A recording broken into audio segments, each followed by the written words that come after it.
Good evening. Hello, how are we? Welcome back to Up the Reds TV with me, Andy Cambe. So this one is the preview for our FA Cup game, which is away to Plymouth on Sunday. And yeah, so let's get to it. Just before I start, if you like this video, please give me a like, and please.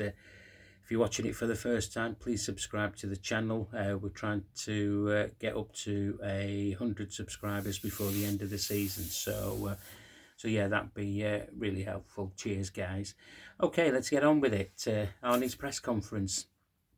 Interesting. He said after yesterday's game that he just had one glass of wine, and then he drove home and went straight to bed. So another insight into how Arne is working. So he said Trent's not going to be available for the game.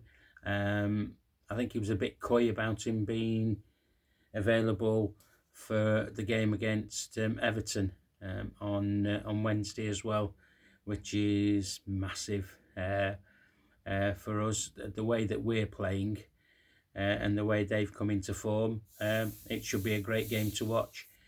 And also,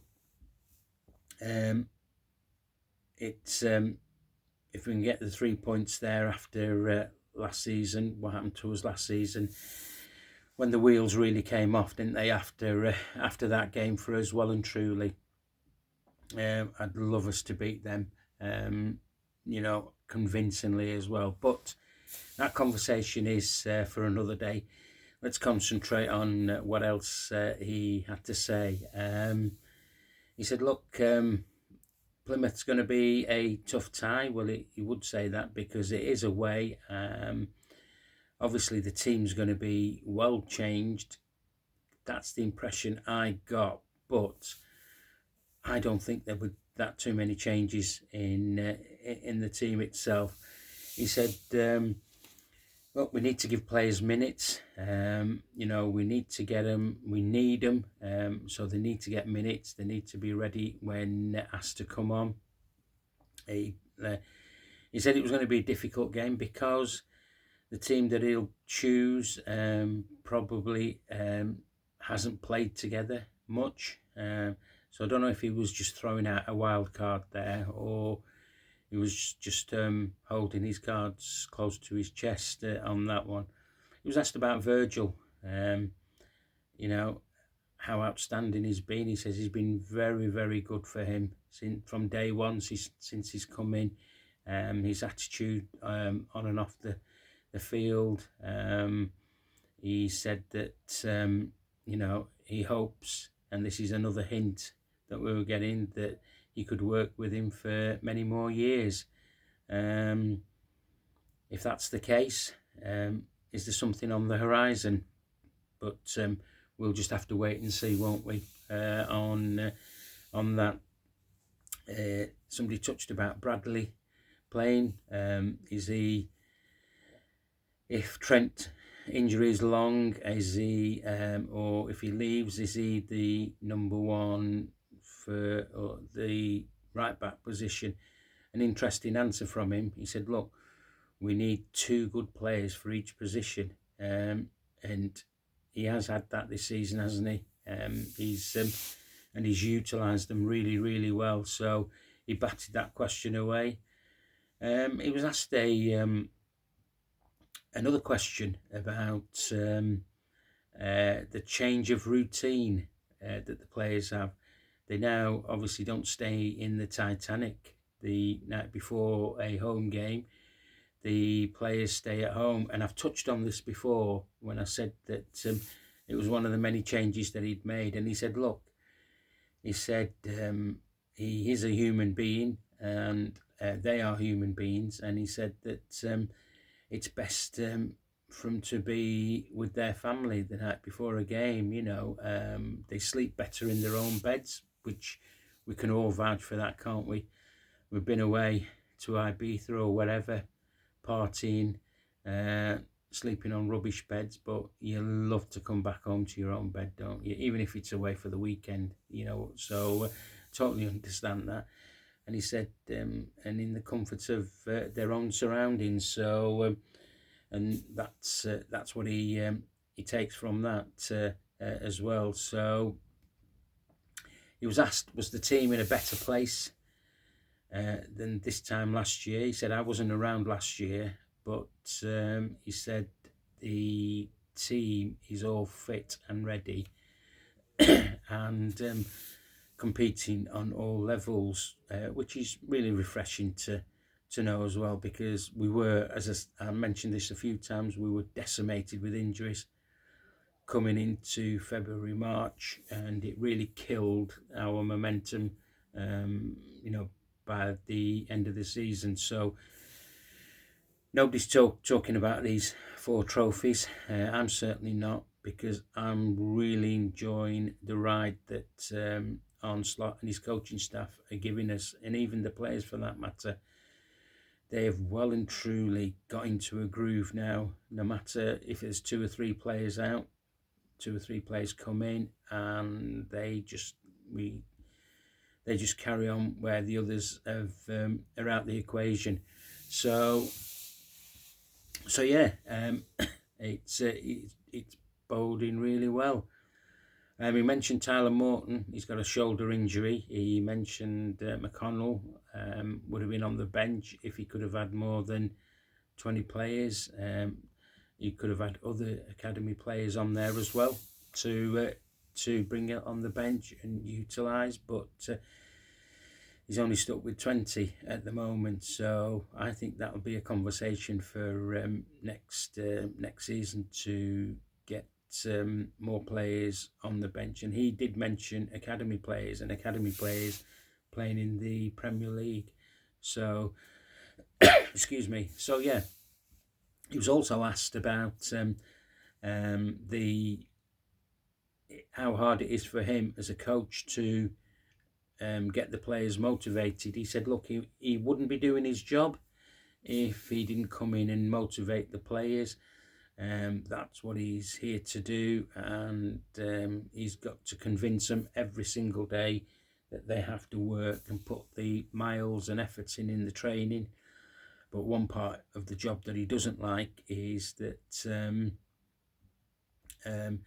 telling a player, look, you've worked really hard this week. Unfortunately, I can't put you in the squad for the forthcoming game, and that's the bit he doesn't like doing. And we've all been there, those who have coached and managed. It's not very nice telling somebody that, but yeah, he was asked about the Villa game being moved now to the 19th. We've got, it literally is bang bang bang bang of games now coming up for the Reds. We've got Plymouth, and then we'll have Wolves. We'll have Everton, then we'll have Wolves, then we'll have Villa, and then we'll have Man City. I just say bring it on, because this team is galvanised. They're in a much better place than they were this time last year. There's lots more calmness, control. You've only got to look at the game yesterday. I said they never got out to third gear. Some people said they never got out to second gear today, and rightly so. And we just spanked Tottenham's backsides and told them to move over. So I'm really looking forward to all these games that are coming up. Absolutely. You mentioned about Darwin playing better. He's playing. He said he was playing better, and he was more neat and tidy, which again is another thing of how the coaches are working with the players on an individual level and getting the best out of them. I mean, Darwin, we were winning 3-0, and I think he ran back 20 or 30 metres and kicked the ball out, and he got the main stand up cheering. So, and when he was substituted, clapping him off, he did put a stint in. So yeah, there you go. So team, just bear with me. I'm just going to get a drink. Cheers. Yeah, the teams. It's a really. He could make 11 changes, couldn't he, if he wanted? But I don't think he's like that. There will be changes to the team that played yesterday. So here's my punt on it. I might be absolutely totally wrong, and I don't mind being wrong because Arne knows better than me. He's our head coach, and he's picking the team. He's probably picked the team in his mind already. They'll have another training session tomorrow before they'll fly down to the south coast. So my team.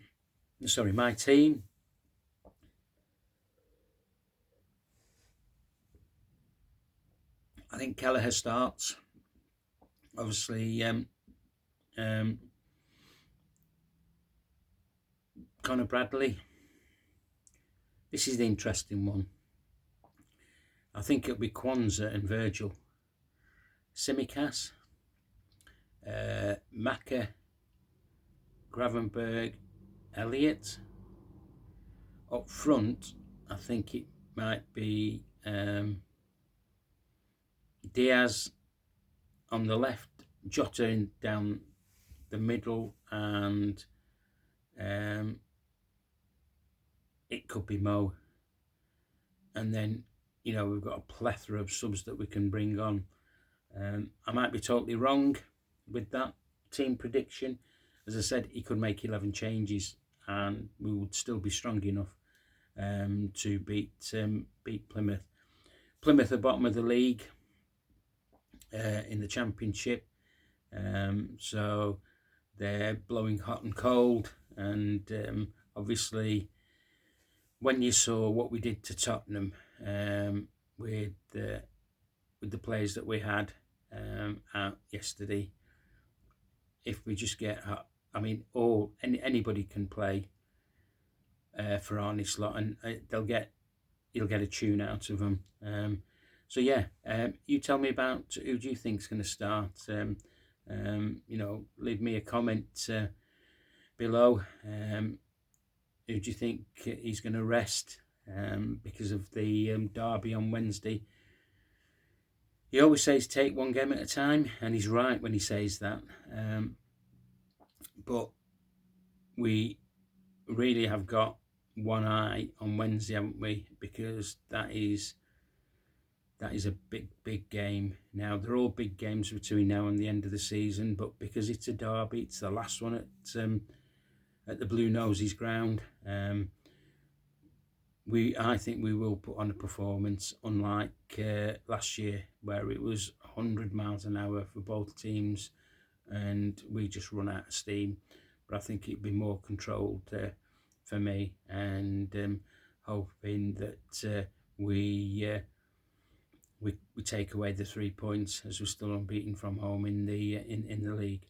Okay, that's enough from me. Enjoy your Friday evening if you're having a tipple. Cheers. I'll be on the red Fino after I finish this glass, so and I'll be chilling and relaxing, and can't wait for the game on Sunday. Okay, enjoy your Friday evening. Up the Reds.